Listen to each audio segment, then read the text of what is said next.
ఇంట్లో మనకి ఏమైనా ఉన్నాయా సార్ చిట్కాలు? ఇంట్లో చిట్కాలు ఉన్నాయి. మీకు ఎవరైనా మీకు కొన్ని లక్షణాలు కనపడినప్పుడు ఒంటి మీద నల్లటి రంగు, మెడ ముందు బాగా నల్లగా అవుతుంది, లేదా కంటి మీద రెప్పల మీద కురుపులు, మూత్రంలో చీమకణాలు, మహిళలకైతే తరచుగా వైట్ డిశ్చార్జ్ తెలిపోవటం, ఇలాంటి లక్షణాలు కనపడి షుగర్ పరీక్ష ఏమి తినకుండా చేయించినప్పుడు షుగర్ మొట్టమొదటిసారిగా బయటపడితే మీరేమి నిరాశ నిస్పృహకు గురవద్దు. అసలు ముందు డాక్టర్ రాసేస్తాడు, పేజీ నిండా రాసేస్తాడు మందులు, రాంచుకోండి. ఆయన కొనమంటే సార్ డబ్బులు లేవండి తర్వాత కొంటానండి, ఎందుకంటే డాక్టర్ రాసి ఇచ్చినాక నా మందుల షాప్ ఉంది అక్కడే కొని అంటాడు. మీరు ఆయన ఎందుకు ఇబ్బంది పెట్టడం? నేను వాడనంటే బాధపడతాడు, డాక్టర్ రాసిస్తాడు, మీరు వాడద్దు, మందులు కొనద్దు, డబ్బులు లేవని చెప్పండి, అప్పు ఇస్తానంటే అప్పు తీసుకోనని చెప్పండి. అసలు మందులే అవసరం లేదు. టైప్ 2 డయాబెటీస్ కొత్తగా బయటపడితే మందులు లేకుండా నియంత్రించవచ్చు. బరువు తగ్గండి, ఆహార నియమాలు పాటించండి. నేను చెప్పినట్టుగా అన్నముకి గోధుమలకు స్వస్తి పలికి మనం కేవలం చిరుధాన్యాలు మాత్రమే వాడుతూ ఇంట్లో వాడుకోవటానికి 10 రకాల గృహ వైద్యాలు, చిట్కా వైద్యాలు, హోమ్ రెమెడీస్ ఉన్నాయి. 10 అవసరంలా. మీకు నచ్చినవి మెచ్చినవి 1, 2, 3 చూసుకోండి. మీకు ఏది బాగుంటే వాడండి. బ్రహ్మాండంగా ట్యాబ్లెట్లు లేకుండా, ఇన్సులిన్ లేకుండా 100కి 100 పాళ్ళు షుగర్ నియంత్రణ అవుతుంది. అంతేకాదు మాకు తెలవకుండా పిచ్చాళ్ళలాగా మేము మొదలెట్టేసామండి, డాక్టర్ గారు రాసి ఇచ్చాడు, గత 3 ఏళ్ళగా 4 ఏళ్ళగా మేము వాడుతున్నామంటే 5 సంవత్సరాలుగా ట్యాబ్లెట్ వాడుతున్న వాళ్ళకు కూడా షుగర్ని రివర్స్ చేయొచ్చు, డయాబెటీస్ని రివర్స్ చేయొచ్చు. ఇది వైద్య పరిశోధనలో నిర్ధారించడం జరిగింది. ఇక 15-20 ఏళ్ళు ఉంటే డోస్ తగ్గించవచ్చు, ట్యాబ్లెట్ల డోస్ తగ్గించవచ్చు, ఇన్సులిన్ డోస్ తగ్గించవచ్చు, కానీ పూర్తిగా మానలేం. గృహ వైద్యాలు 10 ఉన్నాయి. మొట్టమొదటిది తమలపాకు. తమలపాకు పొద్దున ఒక 2 తమలపాకులు, రాత్రి ఒక తమలపాకులు ఉట్టిది నవలాలి, దాంట్లో ఏం వేసుకోకూడదు. ఇక 2 మెంతిపొడి. ఉదయం 1 స్పూను మెంతిపొడి, రాత్రి 1 స్పూను మెంతిపొడి నీళ్ళలో కలుపుకొని తాగాలి. ఇక మెంతులు రాత్రిపూట నానబెట్టి నానిన మెంతులను నవిలేస్తూ ఆ నీళ్ళను కూడా తాగుతారు కొంతమంది. ఇదే కాకుండా మెంతులు 250 గ్రాములు, వాము 100 గ్రాములు, నల్ల జీలకర్ర 50 గ్రాములు, ఈ మూడింటిని విడివిడిగా దోరగా వేయించి చల్లారిన తర్వాత మూడింటిని కలిపి మిక్సీలో వేయాలి. పొడిని ఒక సీసాలో పెట్టుకుని ఉదయం 1 స్పూను, రాత్రి 1 స్పూను, అంటే దీంట్లో వేయవలసింది మెంతులు 250 గ్రాములు, వాము 100, జీలకర్ర మామూలు జీలకర్ర కాదు, నల్ల జీలకర్ర 50 వాడితే కొంచెం చేదు ఉంటుంది కానీ బ్రహ్మాండంగా పనిచేస్తుంది. కేవలం మెంతిపొడే కాకుండా ఈ 3 కలిపితే ఇక ఏ ట్యాబ్లెట్ అవసరమే ఉండదు. ఇక 3 ఇన్సులిన్ మొక్కలు దొరుకుతాయి. ఉదయం 1 కానీ 2 కానీ మీ అవసరాన్ని బట్టి, గ్లూకోమీటర్ పరీక్షను బట్టి ఉదయం 1, 2 ఆకులు, రాత్రి 2 ఆకులు నవిలేయటమే. ఇంట్లో మొక్కలు పెట్టుకోండి, కుండీలో కూడా పెట్టుకోవచ్చు. నేల లేకపోయిన వాళ్ళు, అపార్ట్మెంట్ వాళ్ళు కూడా కుండీలో పెట్టుకోండి, ఇన్సులిన్ మొక్కను పెంచుకోండి, అవి మీ షుగర్ని నియంత్రిస్తాయి. ఇక 4 మన గ్రామాల్లో ఎక్కడ చూసినా జామ ఆకులు ఉంటాయి, జామ చెట్లు ఉంటాయి. జామ ఆకులు ఒక 8 ఆకులు తీసుకుని ఓ 1/2 లీటర్ నీళ్ళు తీసుకుని దాన్ని గ్యాస్ స్టవ్ మీద పెట్టి మూత పెట్టి సిమ్ములో పెట్టి 1/2 గంట కాయాలి. జామ ఆకుల రసం నీళ్ళలో దిగి తెల్లగా ఉండే నీళ్లు కొంచెం గోధుమ రంగులోకి మారుతాయి. అవి ఉదయము రాత్రి జామ ఆకుల ఈ రసాన్ని తాగితే బ్రహ్మాండంగా నియంత్రించబడుతుంది. ఇక 5 జామ ఆకులు ఎలా వాడామో, మామిడి ఆకులు 8 జామ ఆకులు బదులు 8 మామిడి ఆకులు ఉదయము రాత్రి వాడండి. ఇంకొక వరుస ఏంటంటే సోమవారం నాడు మీరు జామ ఆకులు వాడితే మంగళవారం మామిడి ఆకులు, రోజు మార్చి రోజు 1 ఆకు వాడుతూ ఉండండి. లేదు ఇంకా కావాలంటే 3వ రోజు ఇన్సులిన్ ఆకులు వాడండి.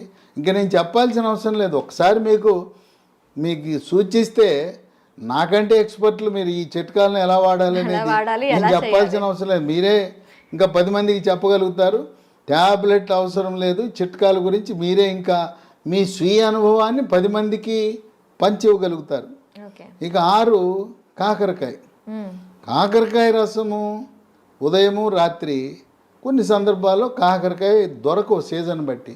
కాకరకాయ రసం కూడా షుగర్ని బాగా నియంత్రిస్తుంది. కాకరకాయ దొరకకపోతే హిమాలయ కంపెనీ వాళ్ళు కరేలా అనే ట్యాబ్లెట్ తయారు చేశారు కాకరకాయ నుంచి. ఉదయం ఒక ట్యాబ్లెట్, రాత్రి ఒక ట్యాబ్లెట్ వేసుకోవచ్చు. అమ్మో మెంతిపొడి నేను తినలేకపోతున్నానండి, చేదుగా ఉంటుందని అనే వాళ్ళకి ఇదే హిమాలయ కంపెనీ వాడు మేతి అని ఒక ట్యాబ్లెట్ తయారు చేశాడు. దాని పేరు మేతి. కంప్లీట్గా మనకి ఆయుర్వేద ప్రోడక్ట్స్ ఇవి. అది పొద్దున ఒక ట్యాబ్లెట్, రాత్రి ఒక ట్యాబ్లెట్, మెంతుల నుంచి చేసిన ట్యాబ్లెట్ వేసుకుంటే షుగర్ నియంత్రణ జరుగుతుంది. ఓకే. ఇక 7 ఆకాశ పండు, షుగర్ బాదం, స్కై ఫ్రూట్. ఇవి భారతదేశంలో లక్షలాది మంది వాడుతున్నారు. ఇదేంటి ఆకాశ పండు అని పేరెట్టారు ఎందుకంటే పెద్ద చెట్టు 100 అడుగులు ఎత్తి పెరుగుతుంది. దీనికి కాయ రాగానే కాయ నేలంక చూడకుండా పైకి చూస్తుంది. ఓకే. ఆ కాయ పైకి చూస్తుంది కనుక దీని ఆకాశం వెంక కాయ చూస్తుంది కనుక ఆకాశ పండు అని. ఇది షుగర్ని తగ్గిస్తుంది కనుక షుగర్ బాదం అని పెట్టారు. ఇవి గింజలు లభిస్తాయి. 2 గింజలు, పొద్దున ఒక గింజ, రాత్రి ఒక గింజ. ఆకాశ పండు యొక్క గింజ పైనుండే గోధుమ రంగు పొరను తొలగించి తెల్లగా ఉంటుంది లోపలికి. ఆ గింజని ట్యాబ్లెట్ మింగినట్టు మింగాలి. అది ఏమన్నా నవిలారా, కషాయమే. అంత చేదు అధికంగా ఉంటుంది. దీనివల్ల అనేక మంది ప్రయోజనం పొందారు. ఇక 8 పన్నీర్ పూలు విత్తనాలు అని ఉంటాయి. వీటిని 15 విత్తనాలు రాత్రిపూట ఒక గ్లాసు నీళ్ళలో వేసి నానబెట్టాలి. పొద్దున్నే చింతపండు నుంచి మనం పులిహార చేసుకోవడానికి చింతపండు రసం ఎలా తయారు చేస్తాం, పిసుకుతామా? అలా గింజలను పిసికేస్తే రసం వస్తుంది.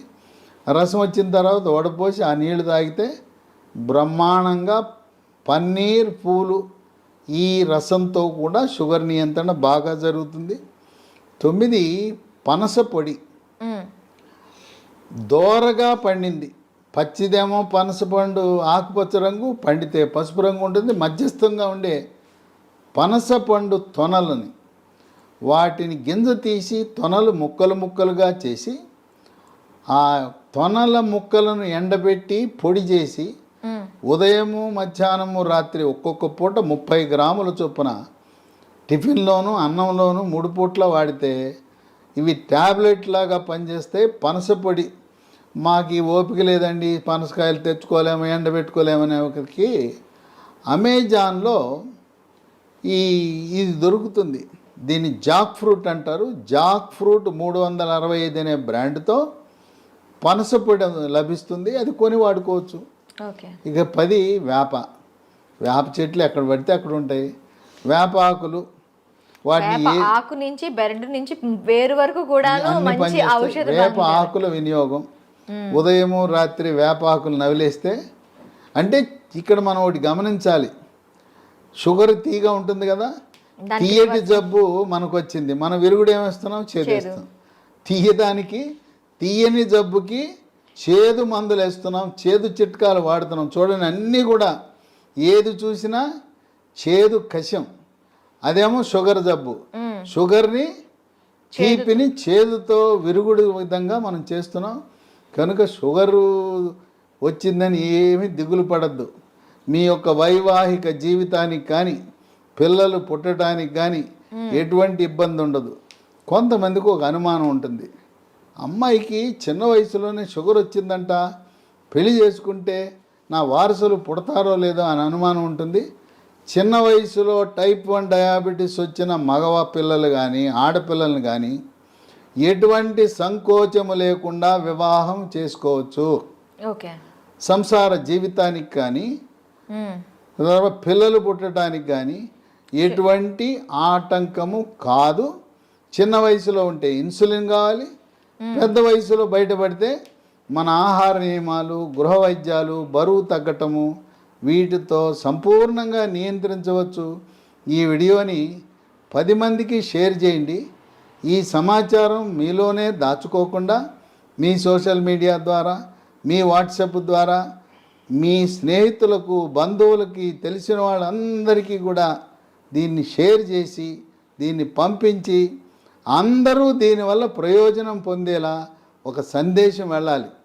షుగర్ వ్యాధి ఉంటే దిగులు చెందవద్దు, షుగర్ వ్యాధిని చేదు వస్తువులతో మనం తిప్పి కొట్టచ్చు అనే సందేశం సమర్థవంతంగా మనం ప్రచారం చేద్దాం. Okay sir, thank you very much. చూసారు కదా, ప్రతి ఇంట్లో కూడా షుగర్ బారిన పడి బాధపడుతున్న వాళ్ళు చాలామంది ఉంటారు. వాళ్ళందరికీ కూడాను ఈ సమాచారం అనేది ఖచ్చితంగా అందాలని ఐ డ్రీమ్ తరపున కోరుకుంటున్నాం. మరొక అంశంతో మీ ముందుకు వస్తాం. Stay with us.